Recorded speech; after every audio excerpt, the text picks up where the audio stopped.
CUF chama cha wananchi kilifanya uchaguzi wa chama ndani ya chama mwaka 2024 Disemba, uliofanikisha kupata mwenyekiti wa chama taifa, makamu mwenyekiti wa chama taifa upande wa Zanzibar na makamu mwenyekiti wa chama upande wa bara. Na pia kupata wajumbe wa baraza wa kanda 9 kama katiba yetu inavyosema kwa Tanzania bara, Tanzania upande wa Zanzibar.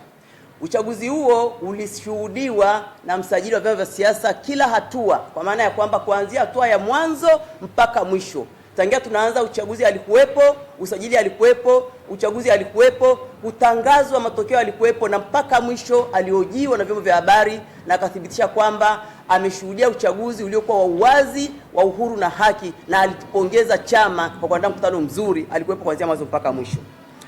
Kufuatia mkutano huo, ndugu wanahabari, kufuatia mkutano huo kubikwa na ushindani mkali kutokana na nafasi za juu kugombewa na wanachama wengi na kuonekana ugumu wa kuchuja wagombea, Baraza Kuu la Uongozi wa Taifa lililokuwa linaandaa mkutano mkuu huo lilitumia mamlaka yake ya kikatiba kikanuni kuweka kando masharti ya kanuni 3 miongoni mwa kanuni zinazoongoza uchaguzi mkuu wa chama ndani ya chama.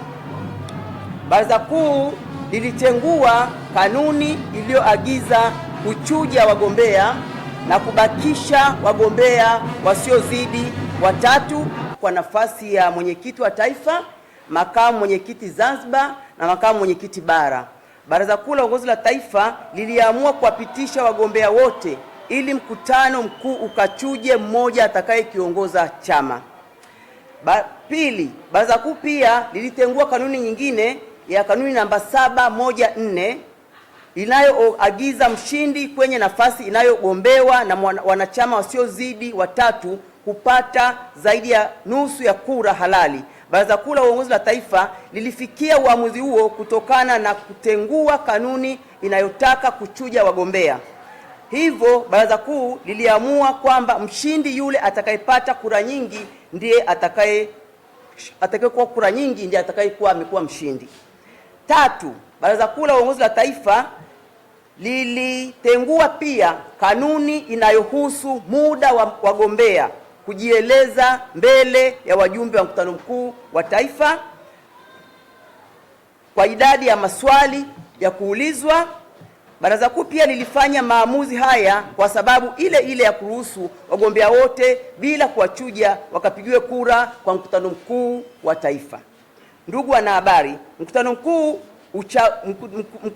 mkuu wa uchaguzi ulimchagua Profesa Ibrahim Lipumba kuwa mwenyekiti wa chama cha taifa, ukamchagua Mheshimiwa Mbaruk Saif kuwa makamu mwenyekiti upande wa Zanzibar na Mheshimiwa Othman Dunga kuwa makamu mwenyekiti bara. Mkutano huo pia uliwachagua wajumbe wa baraza kwa kanda zao 9 kama katiba yetu na kanuni zinavyoeleza. Ndugu wanahabari, baada ya mkutano huo kuna wanachama kadhaa wakiongozwa na Mheshimiwa Maftana Chuma ambaye kwa sasa ni mwanachama chama cha ACT Wazalendo waliamua kupeleka malalamiko ofisi ya msajili wa vyama vya siasa kupinga uchaguzi huo. Pamoja na mambo mengine, walalamikaji walidai kwamba uchaguzi huo unapaswa kurudiwa kwa madai kuwa washindi hawakupata zaidi ya nusu ya kura zilizopigwa. Malalamiko hayo hayakufanyiwa maamuzi na ofisi ya msajili mwaka 2024 wala hayakufanyiwa maamuzi kwa ofisi ya msajili mwaka 2025, yamekuja kufanyiwa maamuzi tarehe 13 Februari mwaka 2026.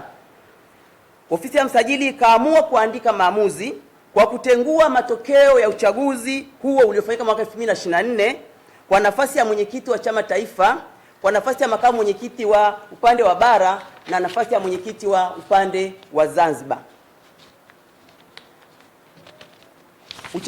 Maamuzi haya yanakuja baada ya kutokea vurugu kwenye baada tu ya kuvurugwa kwenye uchaguzi wa Oktoba tarehe 29 mwaka jana 2025 na vifo vya Tanzania wasio na hatia vilivyotokea, yaliyopelekea chama cha wananchi CUF kutoka hadharani kwa matamko makali zaidi ya mara moja kikifanya hivyo Novemba tarehe 5 baada tu ya uchaguzi mwaka jana, lakini pia kikifanya hivyo tarehe 27 mwaka 2026 kwenye kumbukizi ya mauaji ya kinyama iliyofanywa iliyofanywa kwa wanachama wa CUF mwaka 2001, kumbukizi ambayo imekuwa inafanyika kila mwaka tarehe 26 tarehe 27. Na matamko hayo yalitolewa na mwenyekiti wa chama Profesa Lipumba kwa baraza, ni matamko ya chama na ni maazimio ya Baraza Kuu la Uongozi la Taifa.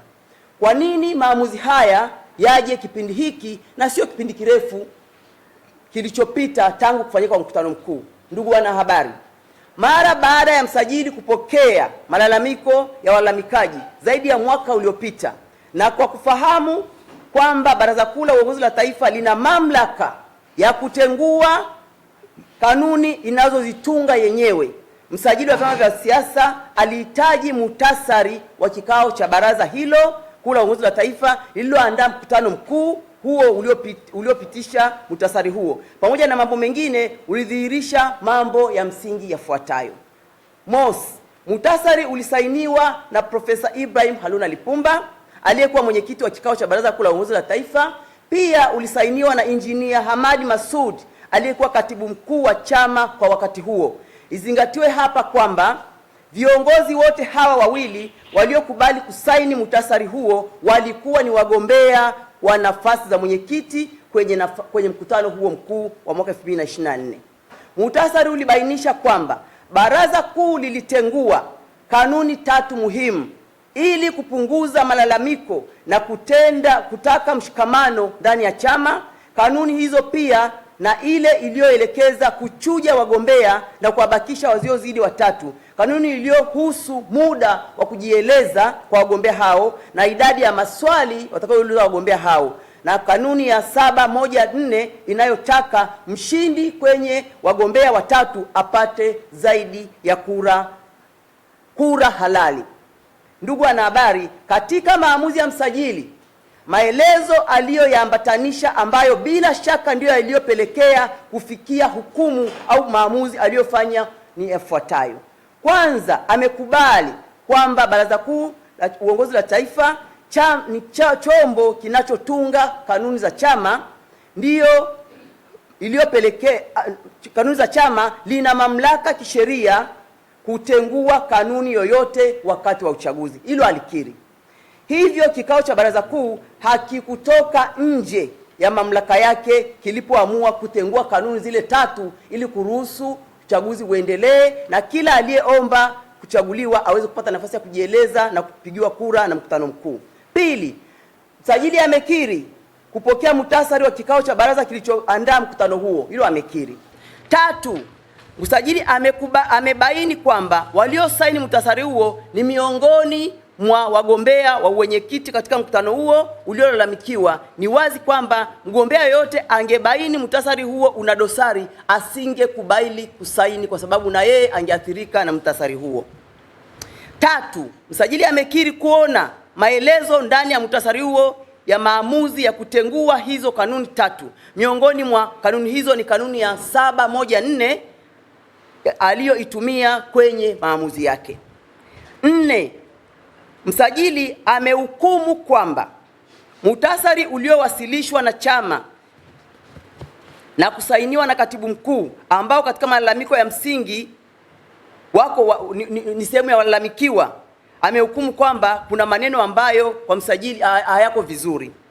5, msajili anasema kwamba amebaini kwamba maelezo ya kutenguliwa kwa kanuni ya 714 yaliyomo kwenye muhtasari si sahihi na kwamba ameambiwa hayo na watu ambao hakuwataja. Lakini pia bila kujali taaluma ya kisheria ambayo tunaamini ofisi ya msajili inastahili kuongozwa na taaluma ya sheria, msajili anadhihirisha kuokoteza maelezo ya watu ambao hajasema ameyapata wapi, kwa utaratibu gani, ili wampe maelezo anayoamini. Na kwenye jambo zito la kisheria kama hili, hajaeleza kwa nini hakutosheka na saini ya Mheshimiwa Hamadi Masudi ambaye sehemu mojawapo ni mlalamikaji wa swala hili.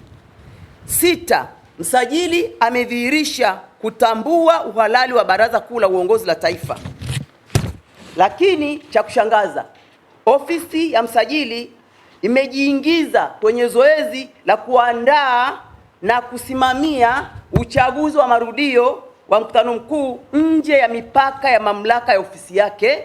Ofisi ya msajili imenukuliwa na mwandishi wa gazeti la The Citizen la tarehe 14 Februari 26 na kwamba angeweka ratiba ya mkutano mkuu wa uchaguzi wa marudio siku ya Jumatatu, ambayo ni jana, kwamba angeweka hadharani ratiba ya mkutano huo. Ni kwa nini ni msajili?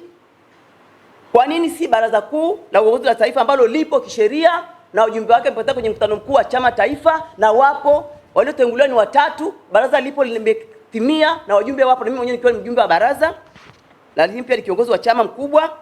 Hili linajenga dhana ya uwepo wa mipango ya ofisi ya msajili wa chama cha siasa kupandikiza viongozi ndani ya chama cha wananchi CUF wa kivuli cha ukiukwaji wa kanuni katika uchaguzi uliopita.